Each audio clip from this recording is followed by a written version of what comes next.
So just to give you a little background on myself, I'm a family doc, primary care doctor in northeastern Ohio, born and grew up in that area. And our practice, we have 5 physicians there. We have a nurse practitioner, we have a physician's assistant there. And our town of Salem, Ohio, it's about 12,000, very small town. We have a hospital that we go to, has about 100 beds. We have 2 psychiatrists in the entire county. We have very limited mental health access. So a lot of the primary care physicians, providers, clinicians, they have to do the mental health care. And that's the part of my story that I want to share with all of you. Now, as far as a typical day, this is our hospital, Salem Regional Medical Center, and we have about 100 beds, 0 inpatient psychiatric beds, not just here in the entire county. So if there's a psychiatric patient that needs inpatient care, we have to find a place for them outside, and that's a challenge. So I started there probably 6:30, 7 o'clock in the morning, and see my patient list. Now, there's no patient privacy that is taking place here. Okay? This is from a vendor site. Okay? So what I do, another thing that we're talking about is fragmented mental health care and physical health care. So what I do is every day, I go see my patients, whether they're in the intensive care unit or they're on the pediatric floor or the medical surgical floor. Our practice is one of 2 practices that still see our own patients in the hospital. Everyone else has a hospitalist, which is a physician who only works in the hospital. Their primary care physician is outside of their ambulatory office, thus making more fragmented care. But our practice feels strongly about continuing to see our own patients in the hospital. It's something that's important to us. So what I do every day is I go and see my patients, and I go try to translate what all of the specialists have done to my patients. Because the lung specialists only take care of the lungs. The heart specialist only takes care of the heart. The surgeon only cuts, and it's hard to find them because they're usually in the operating room. So what I try to do is I try to translate all of that, not only to my patient, but to their families, to their loved ones, and try to make sense of all of this. And it's more of a challenge for physicians who only work in the hospital, because they have to do that, and then when the patient's discharged, they have to hand off all that information to their doctor who's outside the hospital, which is very fragmented. And it's part of this broken healthcare system that we have.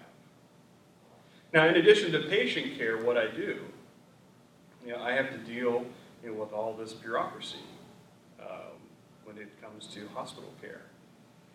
I have people who work for the hospital say, "Hey, Dr. Sevilla, your length of stay is kind of going a little bit out of range there, your data. Can't you get this patient out sooner?" "Oh, did you know that there's quality data now for what I do? Do I have them on the correct antibiotic? Do I have them on the right ACE inhibitor or medication? If I don't, I get a check mark by me." And not only in the hospital, but that data is publicly known out there. So there's a lot of pressures that are in the hospital. That's why a lot of primary care physicians have gotten out of the hospital, because there's all these challenges that are out there. So I'm dealing with patient care, dealing with bureaucracy care, and there's even other things out there too, is that, if I need to get my patient to a nursing home because they need physical therapy or something like that, then there's paperwork for that. I have to ask the insurance company to say, "Hey, is it okay for them to go to a nursing home?" And we have to wait for them to say, "Oh yeah." And then there's that transition of care from the hospital to the nursing home. More fragmented care. If there's something that happens there, they are back in the hospital. When they're back in the hospital, you see all those specialists again. You have this data called readmission data that is doctors are always kind of looking for. So there are all these breakdowns of care, and that's something that we just talked about. We talk about all the time, and how can we try to change that because of this health policy system that we have now that is just so broken. So after all of that, then I go to the office. And when I go to the office, I do something very similar. I look at my patient list, see who's coming in today, and kind of trying to see what their needs are going to be. Not just physical health, but also mental health. With our struggling, difficult mental health system that we have in our county, I can easily say that 50% of the patients on my list, I have to address some specific mental health diagnosis in addition to their physical health diagnosis. And as you all know, that takes a lot of time. And in primary care, there's not a lot of time. People know, there's 5-minute visits, there's 10-minute visits, there's 20-minute visits. I mean, you don't have 30 minutes to try to figure out, I had a bad day, and we have to renew your blood pressure medicine and your heart disease medicine and your kidney medicine, trying to jam all that up there.